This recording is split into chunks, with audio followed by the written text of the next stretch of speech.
Hello, it's the Dev, and it's time to explore the Galactic Ruins visionary with Foundry Alpha, patch 0.7.5. Let's dive in to the patch review. But first, if you're new to Foundry, Foundry is the first Arsenal Builder collectible card game, combining elements of deck builders with the CCG genre.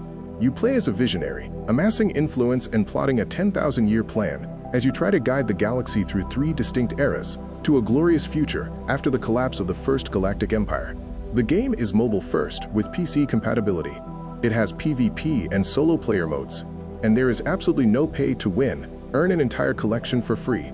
Want to join the Foundry Alpha and earn exclusive playtester rewards? Apply using the link in the video description.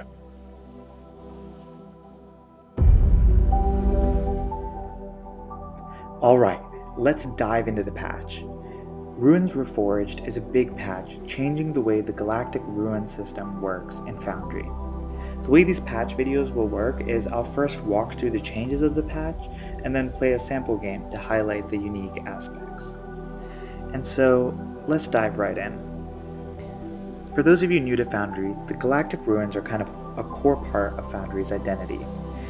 They are a shop that opens up in the middle of a match where both you and your opponent can buy powerful items. Previously, the only items were relics. Relics kind of serve as like tech cards and value cards that you can buy and utilize in-game. This is part of what makes Foundry unique because you don't need to fill your deck with tech cards to counteract your opponent, and wins aren't decided just by having the right card. Instead, it's about who can outplan and outthink their opponent to get relics and use them well. Relics have now changed to be classified into 3 primary types: bronze, silver, and gold relics. Bronze relics are your sort of more common ones, like Veil Shard that lets you veil against anomalies, Starship Thruster that lets you move around the board, and things like Guild Contract, which provide a little bit of value and optionality. As they increase in tier, they become more expensive. Bronze relics are costing 0 to 2, silver cost 3 to 5, and gold cost over 6. So the idea with this change was to balance this notion that we heard from our playtesters about wanting to kind of cycle through relics to find the right one that you need, versus just playing the game with the relics that are available and knowing that those are your only options.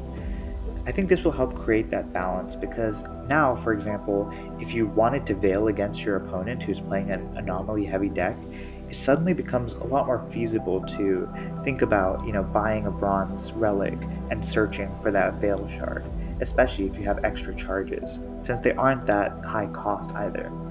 But it's significantly harder to look for that tempo chip that you need since you have to pay a lot of influence, but you do have a higher probability of getting it on the first try, so it can kind of shape your game around it.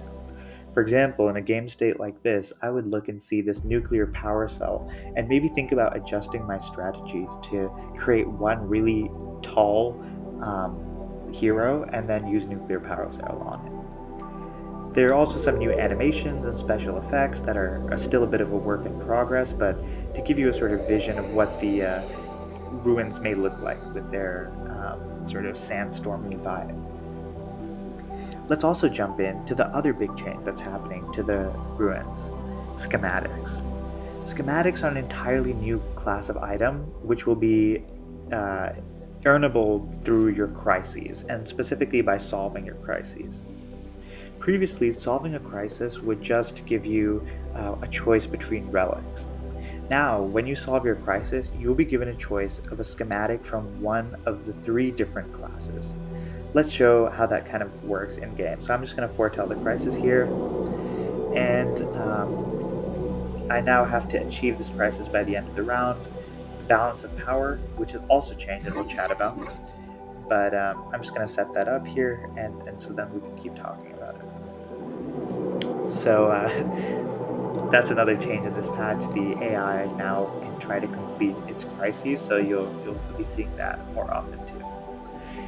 But yeah, let's get into schematics. There are 3 classes of schematics: Momentum, Prosperity, and Dominion.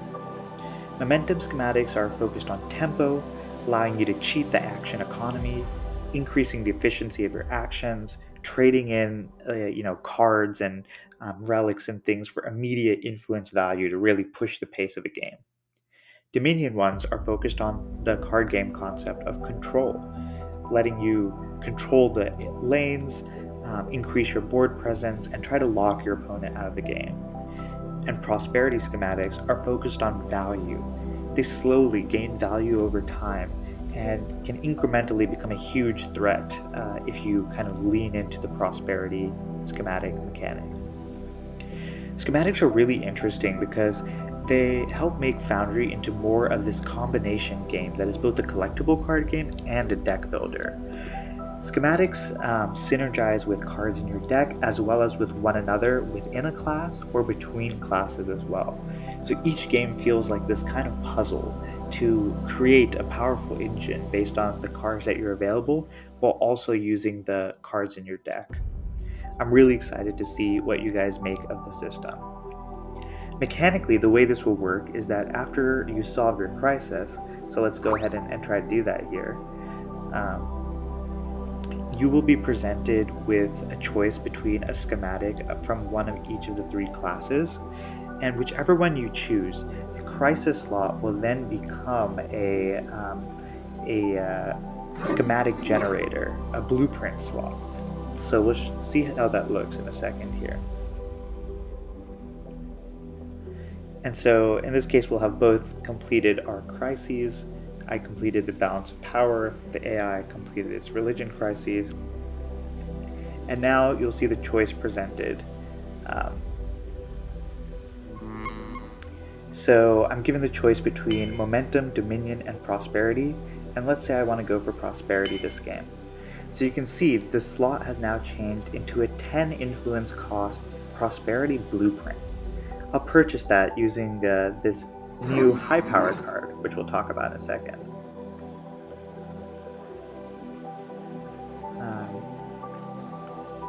But what a prosperity blueprint or any other blueprint will do is once you salvage it, it gives you the blueprint card in hand. And this is a 10 influence blueprint, which will, when played, give you the choice between 2 schematics of the class and 1 option to pivot.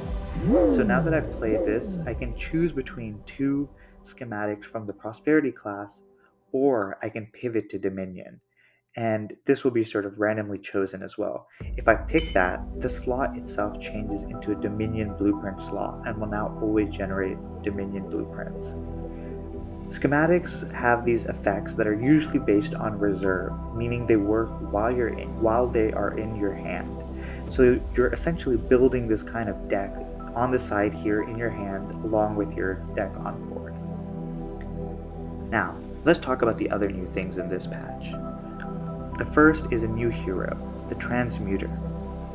The Transmuter, as we go to our spiffy new card reveal page, the Transmuter is a huge trader. He costs 10 influence to put in your deck, but he has powerful abilities like create a bronze relic, convert a relic in hand into a higher tier one, and to create a schematic. The Transmuter is really based around getting influence over time, with a reveal that allows you to copy a schematic in hand, generating a lot of value. I'm really excited to see how you guys play with the Transmuter, and one unique strategy tip is his Ascendant ability to grant -10 synergizes really well with the reveal. If you can purge your own Transmuter and revive him, that could be a really powerful play, essentially giving you a schematic for free since he will go back to 10 influence and then copying it. Other things, the AI is a bit smarter, some new SFX and VFX, the undo button's a little bit better, and some UI changes. This patch also brings a lot of balance changes. Let's get out of this game here so I can show you what these changes look like. Starting with the Starseer. The Starseer's influence has been reduced from 3 to 1, and he's essentially been reworked. I'm going to get into the collection here and take a look at the new Starseer. So the Starseer's Ascendant ability is now to foretell your crisis, allowing you to do it multiple times in a match, whether you have failed it or successfully foretold it in a previous round.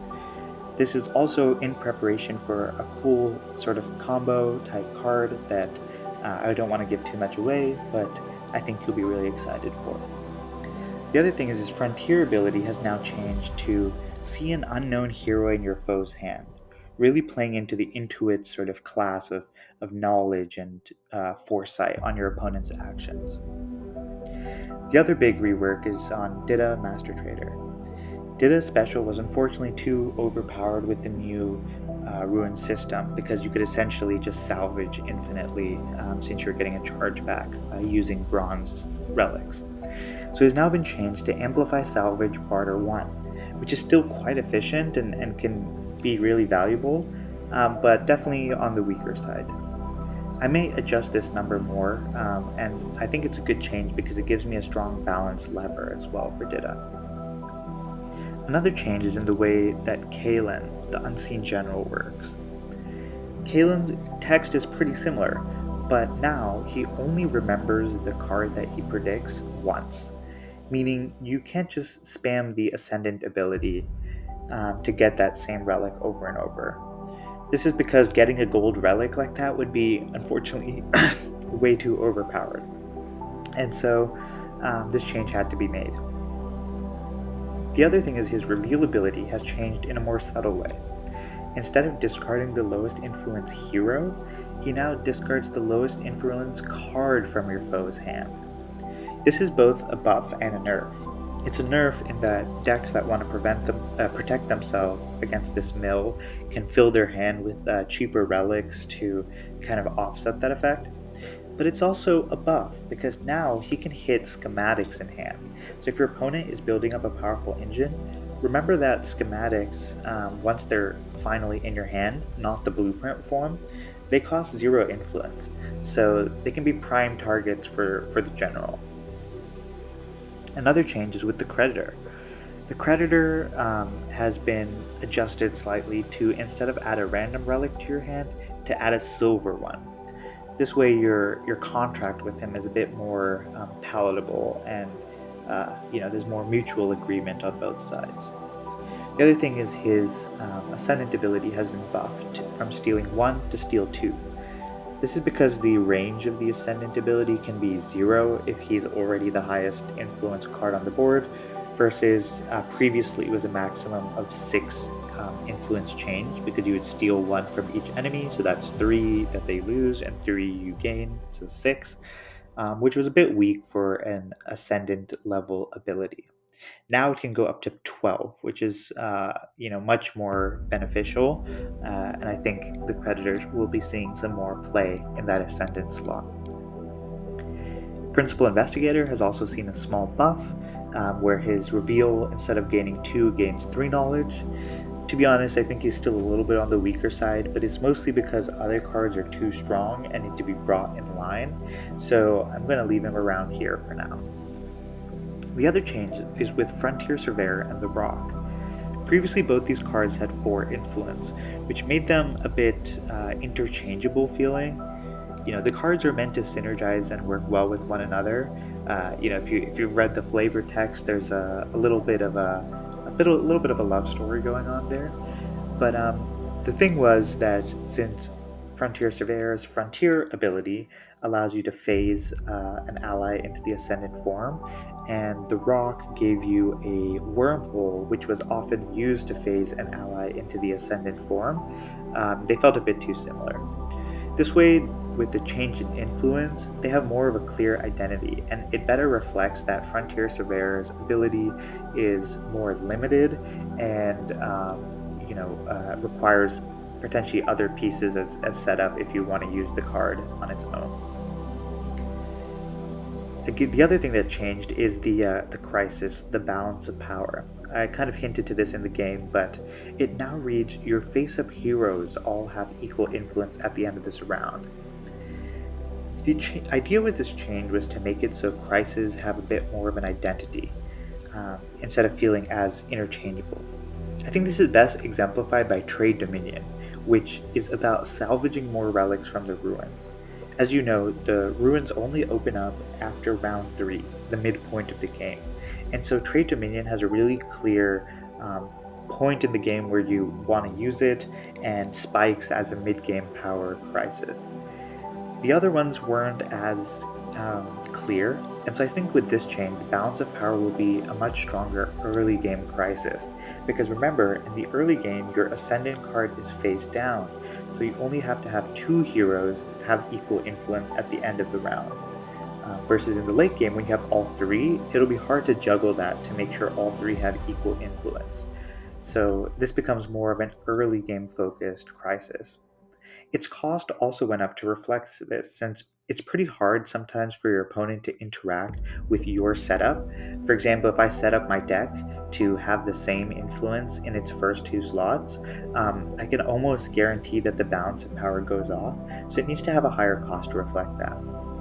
Citing the capital, on the other hand, its cost has come down from 3 to 1. This is because hyperjumping kind of requires a lot of other specific pieces that you need to run, and those take up a lot of your deck costs, so it feels a bit more balanced like this. The other change here, not seen in the collection, is the tempo chip. The tempo chip no longer grants you an action on the round it was played, only on future rounds. This is because the tempo chip has become much more accessible and predictable, since it is a gold relic and there are only a few of those, so it appears a lot more often. Finally, a bunch of bug fixes in the game, often mostly focused on making sure purge cards act the same and are consistent, as well as shields, some language clarification and bug fixes, and most importantly, the end of game score calculation bug has been fixed. With that, let's go into a game of patch 0.7.5 of Foundry.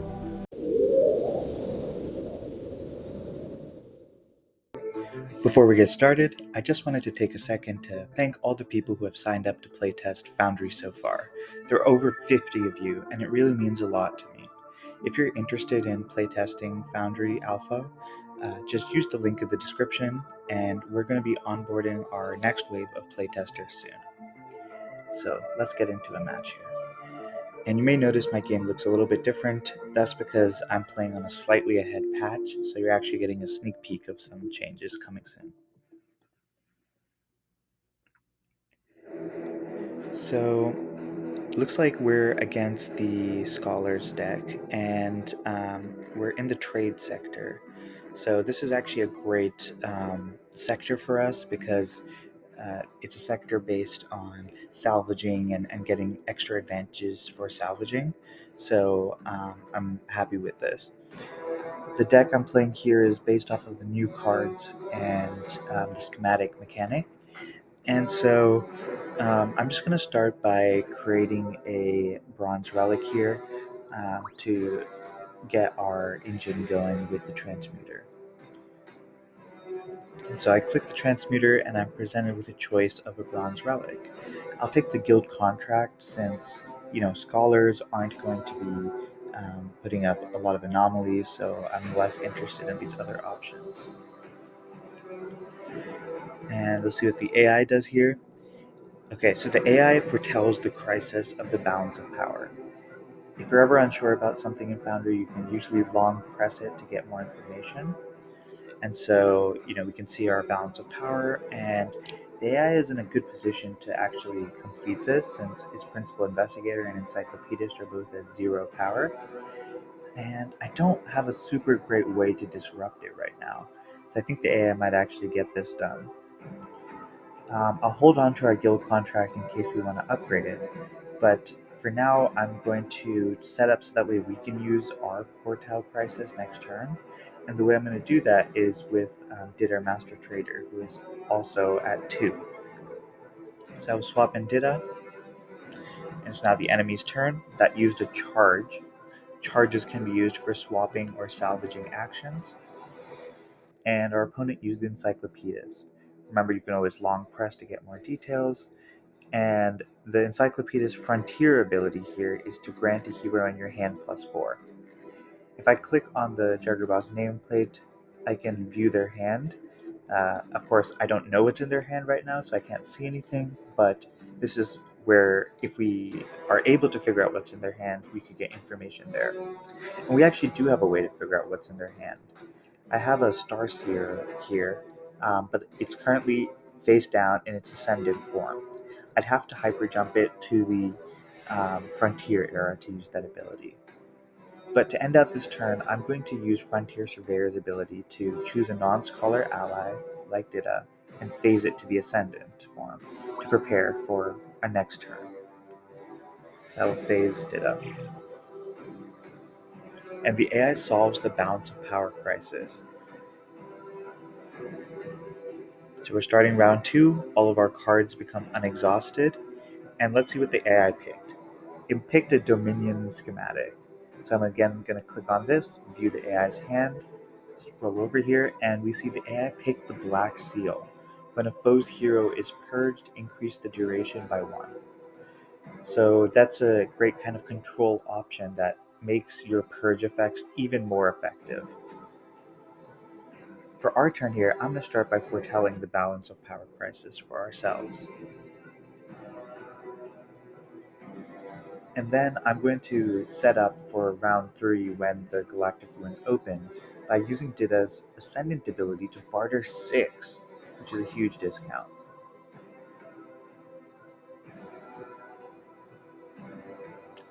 The AI gets another +4 to a card in its hand, so if I'm keeping track of this like the advanced level player I am, that's +8 value there. Now the thing is, and this is why it's important to plan out your turns in advance. I have to keep my Frontier Surveyor here in order to get my Balance of Power crisis, but unfortunately it's not really going to do anything except gain a knowledge, which I don't really care about as much. So this wasn't the best play. I'm going to try to save myself by using the guild contract here, and it looks like I did get saved slightly because the Wayfinder is a 2 influence trader. So I can swap the Wayfinder in, still having my Balance of Power set up, but now I have a more useful ability here, and it just cost me a charge. The AI uses the Principal Investigator to gain a knowledge, and it will, at the end of the round, grant +1 for each knowledge I have, so that's a pretty strong engine. I'm going to use the Wayfinder here to look at the relics that are coming in and see if I want to change any of them. I like Guild Contract.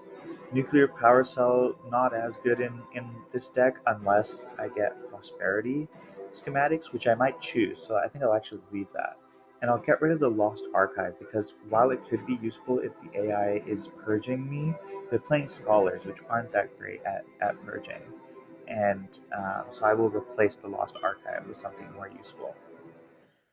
So we've completed our crisis as well. And it's the end of the Era Imperial, which we unfortunately lost, so the Juggerbot gets Barter 3 for winning that era. Now, Era Frontier has started, and the reward is to hit the Motherlord and get a free salvage. So now the question is, what route do we want to go here?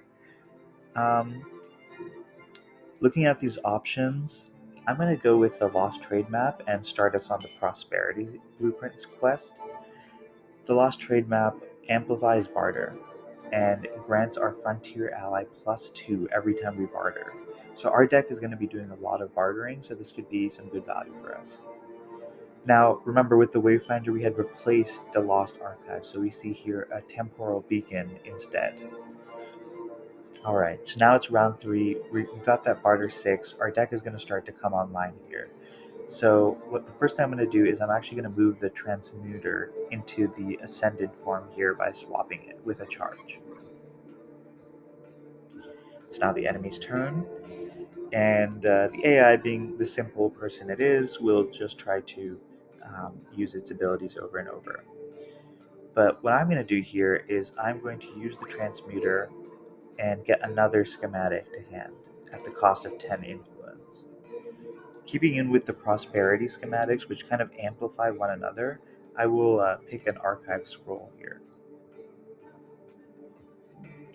And if I long press this to read it, This will, at the end of the round, grant my frontier ally +2 for each prosperity schematic in hand. So you can see we're starting to amplify our effects here. Lastly, I will sort of fix up our board state. I think that I want to get some information. So I'm going to use my visionary ability, and I'm going to undo so I can read this here. If you long press, you can read the visionary's ability is to rearrange all allies to any eras with 1 use remaining. So I'm going to do that to rearrange our board here, because what I want is for Dida to be on the board. I want our Starseer as well, and I want to put the transmuter into its ascendant form so we can reveal it in a few rounds. So I'm going to press this, and press this, and watch as the board sort of transforms itself. Okay, great. And you can see we got 4 influence here for free. That's because of the archive scroll granting +2 for each schematic in hand. I'm going to start this turn by bartering again, because that'll give us another +2 from the lost trade map, and prepare to get another blueprint here. So I'll confirm that, and you see we get the +2. And the AI is just slowly ticking up its value here with the Scholar class. But what I'm going to do is I'm going to now salvage, and you can see we have gotten a barter discount of 13, so this is actually going to be free for us, which I will confirm, and get a prosperity blueprint. The reason we got another 2 influence here is because of Dida's passive, which is Amplify Salvage Barter 1. Whenever we salvage, we get another 1 barter discount, and that causes Lost Trade Map to go off again.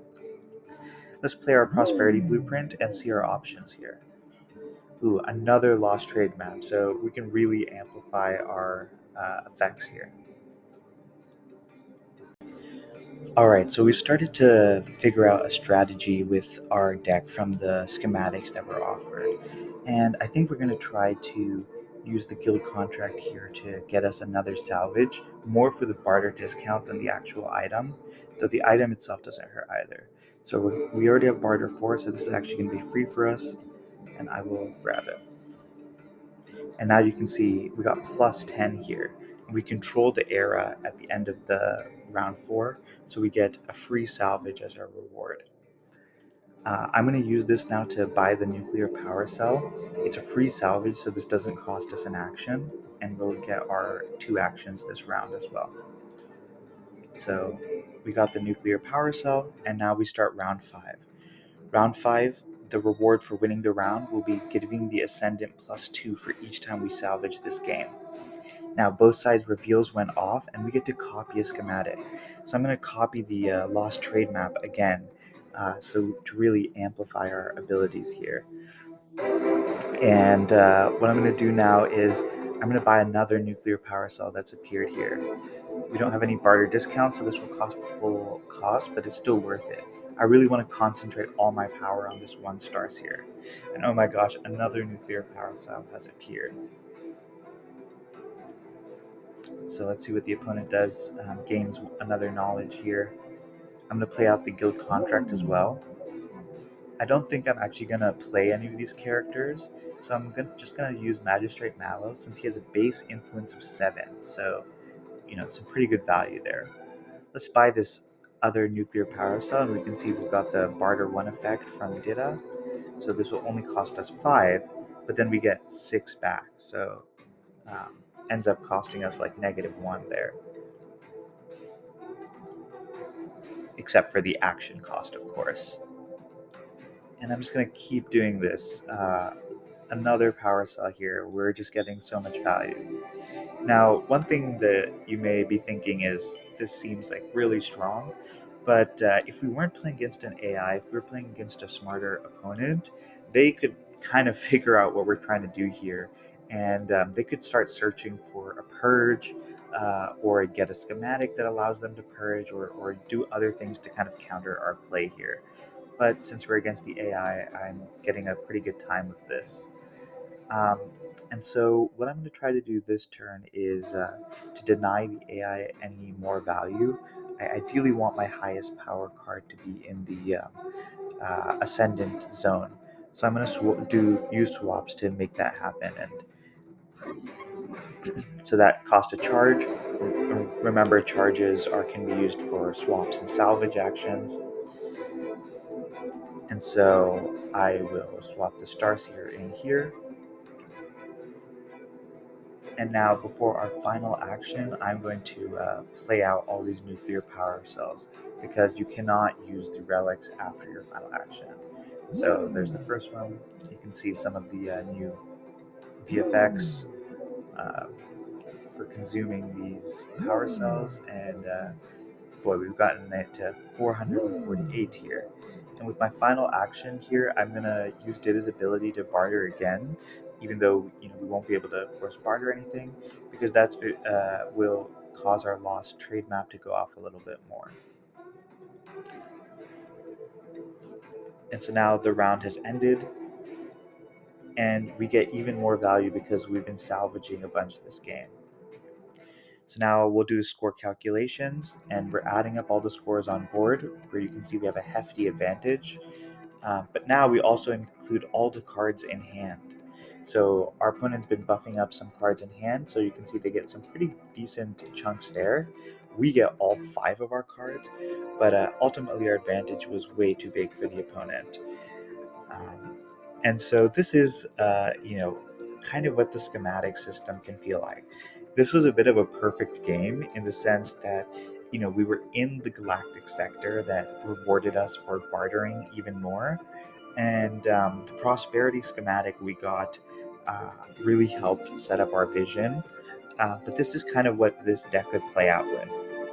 Now, I think it's a little bit strong, but there is opportunity for counterplay, as I mentioned. The prosperity schematics can give you a lot of influence value over time and make your barters really, really good, as you saw this game.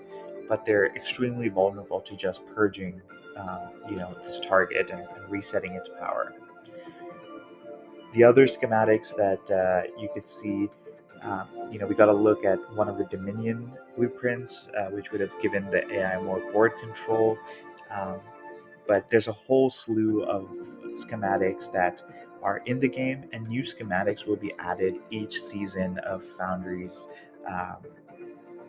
future. So you can always look out to more and more ways to play the game, and eventually there will be so many schematics that each game should play out completely differently from the last.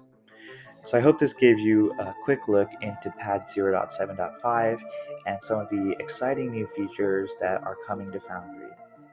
As a sneak peek, for those of you who have stayed this far, notice the new cosmetics button here, where there are some cosmetics for playtesters that I want you guys to take a look at, including a new original soundtrack made by one of our composers.